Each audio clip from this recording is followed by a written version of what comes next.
रही है। भारत बांग्लादेश तनाव में अब रूस की एंट्री हो गई है। रूसी राजदूत का बड़ा बयान सामने आया है। सरकार से अब बड़ी अपील की गई है। आपको बता दें कि बांग्लादेश में जो हिंसा है वो थमने का नाम नहीं ले रही है। इसी बीच भारत और बांग्लादेश आमने सामने है, लेकिन इसी बीच अब रूस की एंट्री हुई है। रूस की तरफ से बड़ा बयान सामने आया है। बांग्लादेश में रूस के राजदूत हैं अलेक्जेंडर ग्रिगोरियोविच खोजिन, उन्होंने बड़ा बयान historically since 1971 when Bangladesh has gained the independence, mostly because of Indian help as well. And Russia also supported in this regard, and shoulder to shoulder India helped us a lot in this regard. और सबसे बढ़ के मैं देख रहा था कि Russian ambassador जो बांग्लादेश में है, उन्होंने कहा है कि 1971 में जब बांग्लादेश की इंडिपेंडेंस हासिल हुई थी तो इंडिया ने मदद की थी, रशिया ने भी सपोर्ट की थी। रशिया और इंडिया ने मिलकर बांग्लादेश बनाया था। का ऐलान कर दिया गया कि 12 फरवरी 2026 को बांग्लादेश में इंतखाबात होने जा रहे हैं, रेफरेंडम होने जा रहा है। उससे अगले दिन एक स्टूडेंट रहनुमा जो कि इन तब्दीली के अमल में शरीक रहे और फ्रंट लाइनर रहे, उनका कत्ल हो जाता है और इंडिया मुखालिफ मुजाहरे बांग्लादेश में शुरू हो जाता है। क्या उस्मान हादी वो लड़का था जो आज से तकरीबन 1.5 साल पहले जो पूरा एक मूवमेंट चली और उसमें बड़ा एक लीडिंग रोल था इनका, और कहा जाता है कि इंडियन मुखालिफ था। लास्ट वीक इनको मस्जिद से निकलते हुए कुछ लोगों ने, जिन्होंने चेहरे ढांपे हुए थे, निशाना बनाया और ये काफी क्रिटिकल इंजरीज इनको आई। इस वक्त इंडिया ने रिजेक्ट कर दिया है बांग्लादेश की इस असर्शंस को कि हम कोई किसी किस्म की भी इन्वॉल्वमेंट जो है वो कर रहे हैं या हमारी कोई इन्वॉल्वमेंट है बांग्लादेश के अंदर। जय हिंद दोस्तों, ये जो सारी सूरत हाल है बांग्लादेश में, जो कट्टरपंथी भारत के खिलाफ सड़कों पे उतरे हुए हैं, हिंदुओं को वहां पे मॉब लिंच किया जा रहा है, उन सब पे पहली बार रूस ने अपना स्टेटमेंट दिया।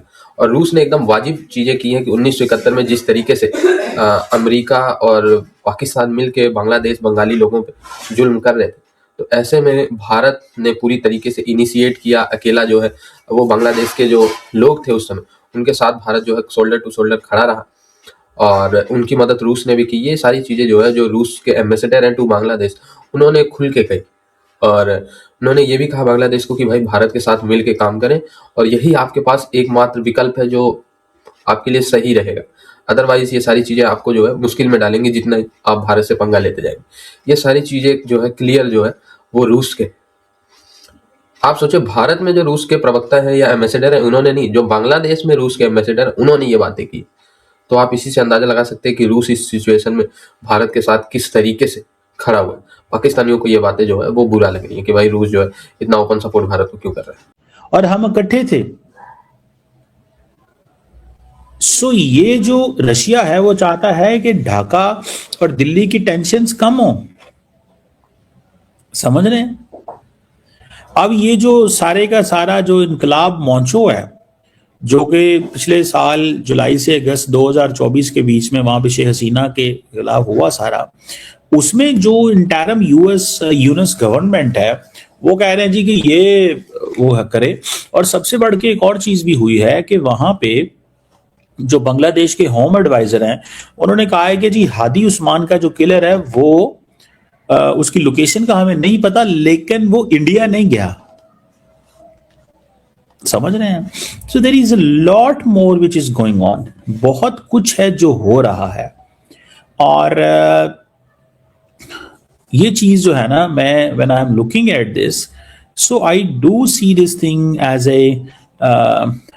N important in many ways. मैं इसको बहुत ही अहम अंदाज से देख रहा हूं कि किस तरह जो चीजें हैं वो एस्टैब्लिश हो रही हैं।